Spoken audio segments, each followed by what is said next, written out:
Eddie is with us. Eddie Hearn. Eddie, I know your time is limited because you're going to be wanted up there, mate, when the weigh-in comes along very shortly.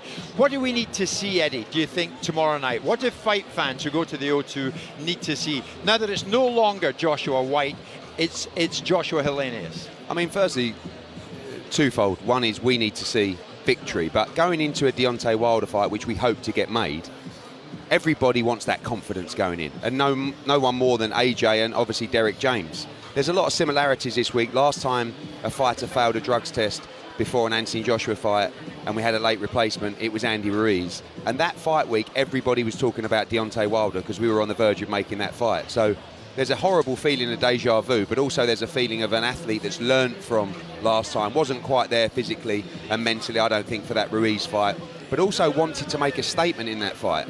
1 week before Joshua fought Andy Ruiz, Deontay Wilder fought Dominic Breazeale and knocked him out in a round. And AJ said, he knew he had to go to America and make a statement. And when he knocked Ruiz down, was carelessly walked forward and tried to end the fight and cop one.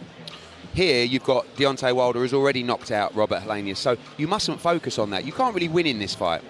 If you knock him out in a round, Helenius is a muppet. If you go 8 or 9 rounds, Wilder done him earlier. So forget about what people think and just focus on yourself, focus on your performance. I spoke to him about that, actually, in that interview that I'd done, and asked him that question. Is this like deja vu with what went on with Baby Miller when he pulled out of the fight, and then what happened with Ruiz? He said, listen, I learned from my mistakes. I know what I've got to do now. Wipe the slate clean. Now his focus is totally on Helenius and about getting the job done.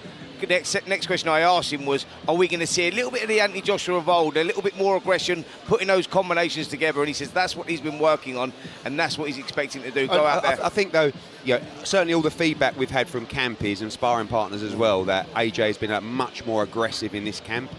It's just difficult doing it in the ring. All of a sudden, people, and when people start having conversations about you being a little bit, gun shy, they expect things quicker. But so it's only 1 or 2 rounds unfold at the O2 where it's a bit, and everyone goes, yeah, but there could, we were talking about this before you came on air, how if there are echoes of his nemesis Ruiz in this fight because of this late notice, even more late notice, and Anthony probably can't afford to let Helenius into the fight too much because he may not be aggressive like he was against Wilder. He said that was a tactical mistake. If he sits back, and as Simon and I were discussing, and he's in there after 4 or 5 rounds trying to create the yips for Anthony needs to go out and be aggressive in this fight, in my view. Yeah, but I think that ultimately is the game plan, and you can tell by Anthony, knowing him as a person, the mood that he's in this week, that that he's left no stone unturned and he's got a game plan. I've seen him before where he's sort of a little bit all over the place and he doesn't seem quite comfortable in his surroundings, etc. This week is the best I've seen him for a long time. I agree with that. I would agree. The bottom line with AJ is always the relationship with the trainer. When he puts his trust in someone, he's very good at carrying out a game plan.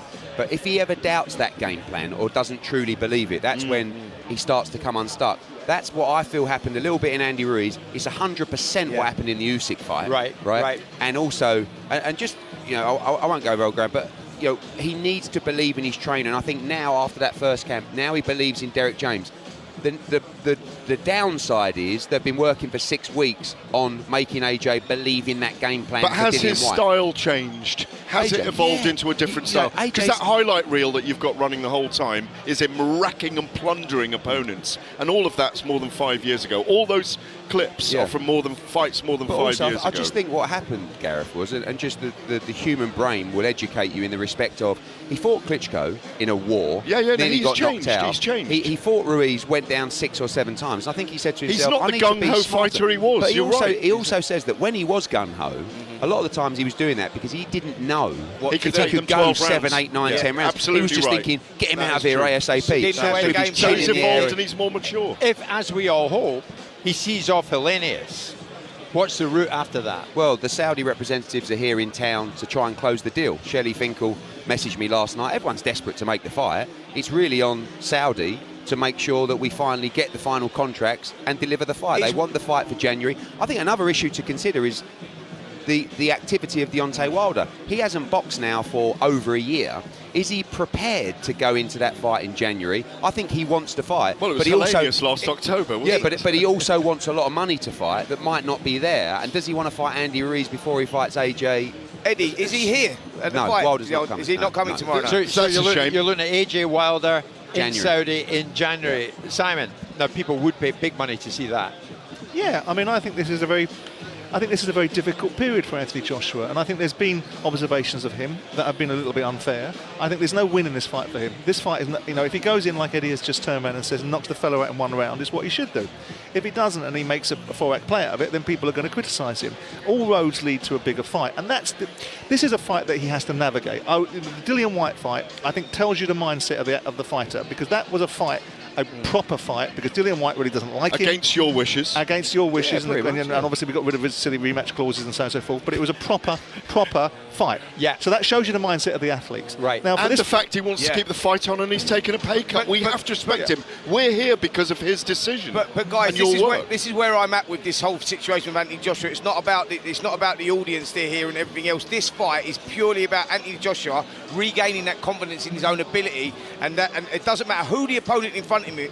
It's about him. It's about him and doing the job. And if he does that, that sets him up for the thing. It's not about what people think. also, He's in a lose-lose situation in going into But it. also commercially, Yeah. we talk about the pay cut for this fight, but there's also a mindset to say you go in and you look sensational, that you'll raise your value in the Wilder fight, that'll make the fight, and we want to bang from the rooftops on the O2 on Saturday night once he's knocked out Robert Helenius to say, guess what? Yeah. He's going to fight Wilder next, he's going to knock him out, and then he's going to fight Tyson. But the Joshua business is always a risky business because it's so enormous. It's the heavyweight game. It's the heavyweight And game. and Gareth, he to be honest, to be fair industry to Eddie, he made the point. That's why so many hundreds upon hundreds of people are gathering here at Westfield this lunchtime here in West London. Eddie, thank you. Thank you.